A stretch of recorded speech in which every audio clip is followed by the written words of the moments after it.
Welcome to the deep dive. Today, we're going to dive into the world of international farm equipment. Oh, this is going to be interesting. Yeah, it's a wild one. Buckle up, because we're about to witness a major shakeup in the industry. Specifically, a conflict that's erupted between AGCO. Right, AGCO. Yeah, the global giant behind the iconic Massey Ferguson tractors. Those are classics. They are. And TAFE, which is an Indian company. Right. That's been a powerhouse in the Asian market. Yeah, and what's fascinating here is that these two companies were actually partners. Really? Yeah, for years. Wow. With TAFE holding licenses to manufacture and sell Massey Ferguson tractors across several Asian countries.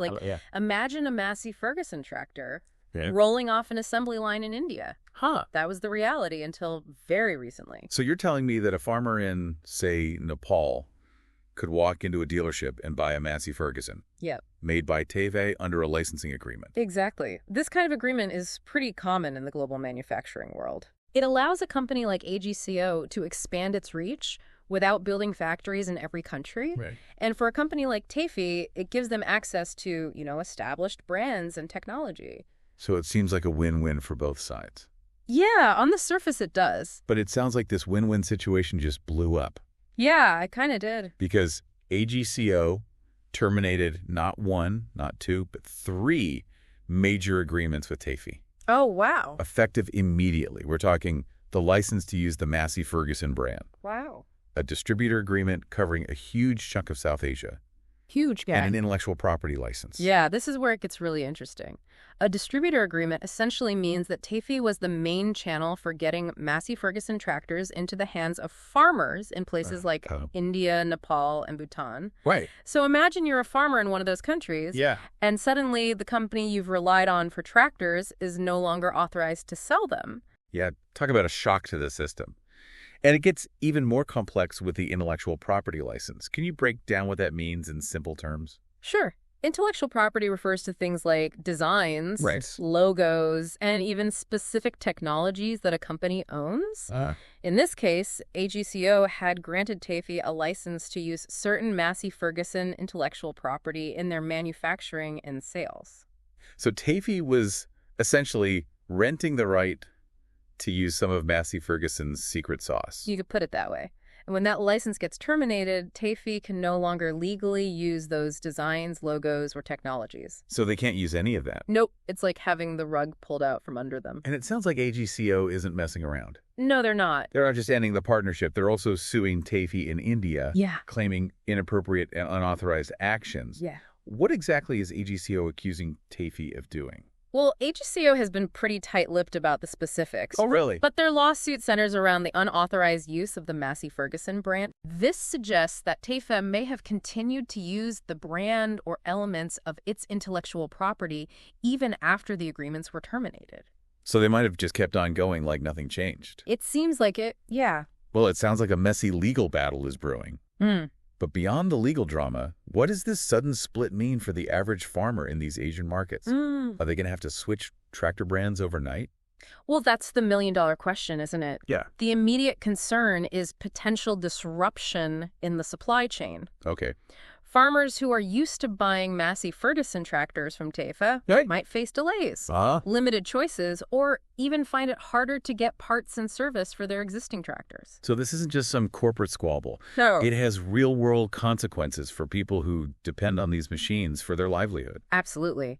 And the impact could be felt far beyond the immediate players in this drama. Oh, wow. We need to think about the ripple effects on food production, prices, and even the overall economy of the region. So it's like a domino effect in slow motion. Yeah. You've got farmers potentially facing disruptions. Right. TAFE scrambling to figure out its next move. Yeah.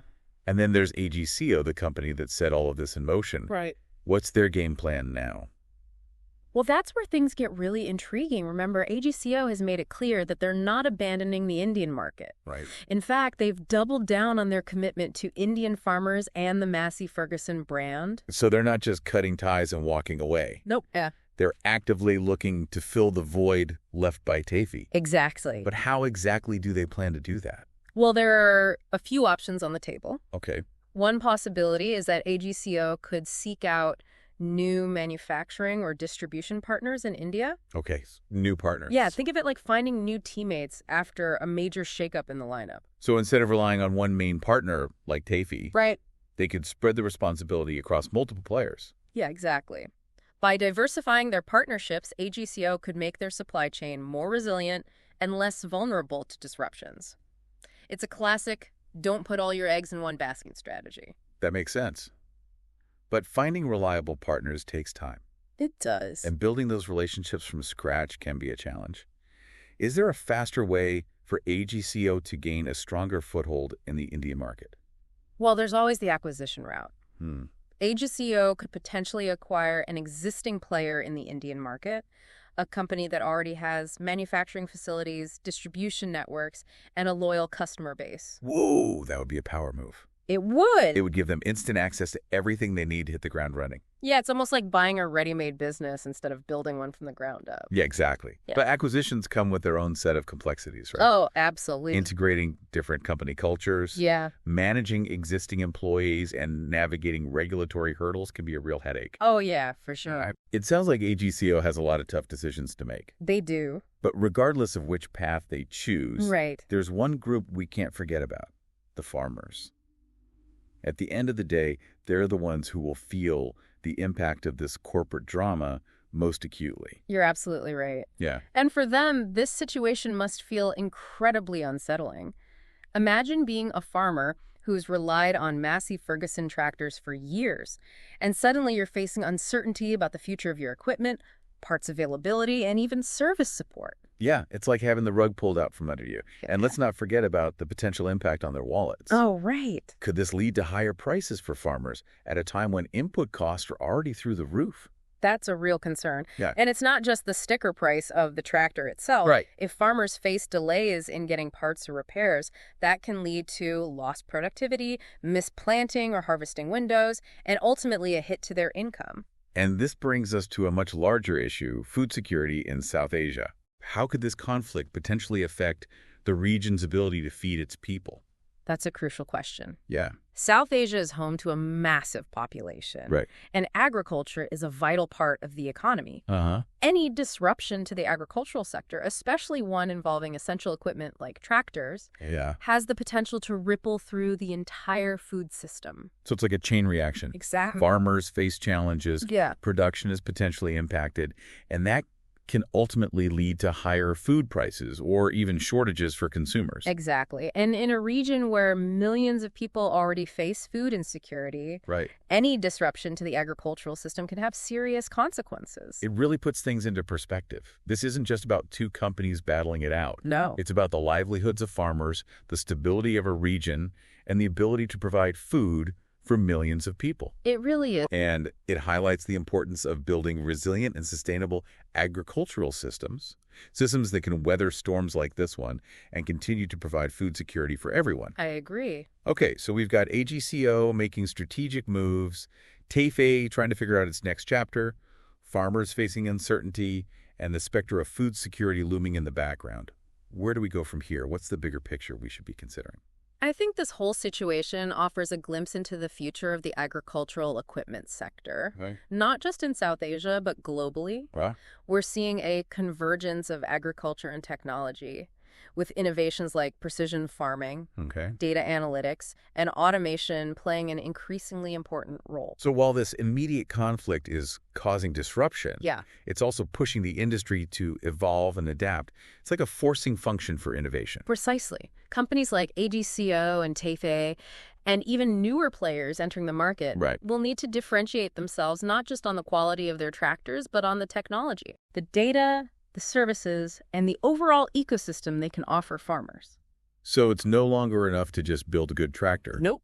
You need to provide a complete solution that helps farmers optimize their operations, Right. improve yields, and manage risks. It's like the difference between selling a smartphone and selling a whole digital ecosystem. You've got it. And the farmers who can adapt to this new paradigm, Yeah. who can embrace these technologies and integrate them into their practices, will be the ones who thrive in the long run.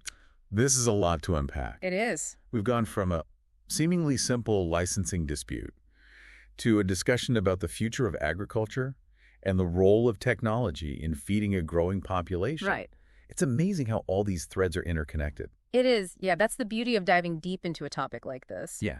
You start with a specific event and end up exploring a whole web of interconnected issues. And speaking of interconnected issues, we can't wrap up this deep dive without addressing the elephant in the room. Oh. The potential for this conflict to spill over into other markets. Ah, yes, the ripple effect. While this conflict is centered in South Asia, it's important to remember that both AGCO and TAFE are global players. Right. They operate in multiple markets, and the decisions they make in one region can have consequences elsewhere. So what should our listener be watching for as this story unfolds? What are the key signals that this conflict might be expanding beyond South Asia? Well, keep an eye on AGCO's activities in other emerging markets, particularly in Africa and South America, where both AGCO and TAFE have a presence. Okay. If we start to see similar licensing disputes or changes in distribution partnerships in those regions, it could be a sign that the conflict is spreading. And what about TAFE? Could they retaliate by challenging AGCO in other markets where they both operate? That's certainly a possibility. Yeah. TAFE might try to leverage its existing networks and partnerships to gain an advantage over AGCO in other regions. It could become a global chess match, with each company trying to outmaneuver the other. So it sounds like the stakes are getting higher by the minute. They are. This is far from a localized dispute. It is. It has the potential to reshape the global agricultural equipment landscape. And the impact could extend far beyond the companies themselves. Wow. Governments, regulatory bodies, and even international organizations might get drawn into the fray as they try to navigate the complexities of intellectual property rights, trade agreements, and the overall stability of the agricultural sector. So while we've focused on the immediate fallout of this conflict, we need to keep in mind that the long-term consequences could be much broader and more far-reaching. Absolutely. It's a reminder that seemingly isolated events can have global repercussions, especially in a world where everything is so interconnected. It feels like we've stumbled onto a real turning point here, not just for these companies, but for the whole industry. Yeah, I agree. It's like we're watching the tectonic plates of the agricultural equipment sector shifting beneath our feet. Right. And it's not just about tractors and market share either. Yeah. It's about the future of food production, technology, global trade. And what I find particularly interesting is the national pride element. Oh, yeah. You touched on earlier. This isn't just a business dispute. Right. It's about India asserting itself as a major player on the global stage. You hit the nail on the head. This case could become a symbol of India's growing economic and technological might. Right. And how the Indian government chooses to navigate this situation Yeah. could send a powerful message to other multinational companies looking to do business in the country. So while farmers are grappling with the immediate impact of this conflict, there are much larger geopolitical forces at play. Absolutely. And those forces could shape the agricultural landscape for years to come. Okay, so we've covered a lot of ground here, from terminated agreements and legal battles to the potential impact on farmers, food security, and even global geopolitics. But before we wrap up, Right. I want to bring us back to our listener and offer some key takeaways. Okay, sounds good. What's the one thing you want our listener to walk away with? I think the most important thing is just to not underestimate the power of seemingly mundane things. Right. We often take tractors for granted, Yeah. but this deep dive has shown us how crucial they are to the global food system. Right. And how a single dispute can have ripple effects that touch the lives of millions. That's a great point. Yeah. And as we wrap up this deep dive, what's the one question you think our listeners should be pondering? What's the lingering thought you'd like to leave them with? That's a good one. I think the question to consider is, how can we build more resilient and sustainable agricultural systems that can withstand disruptions? Yeah. Whether they're caused by corporate conflicts, climate change, or other unforeseen challenges. Because at the end of the day, ensuring a stable and equitable food supply for everyone is one of the most pressing issues facing humanity. That's a powerful night to end on. Yeah. A call to action for all of us to think critically about the systems that sustain us and advocate for solutions that prioritize resilience, equity, and long-term sustainability. Well said. Well, thanks for joining us today. It's been a fascinating deep dive. It has been. I hope our listener found it as thought-provoking as I did. I think they did. And until next time, keep those tractor wheels turning and those minds churning.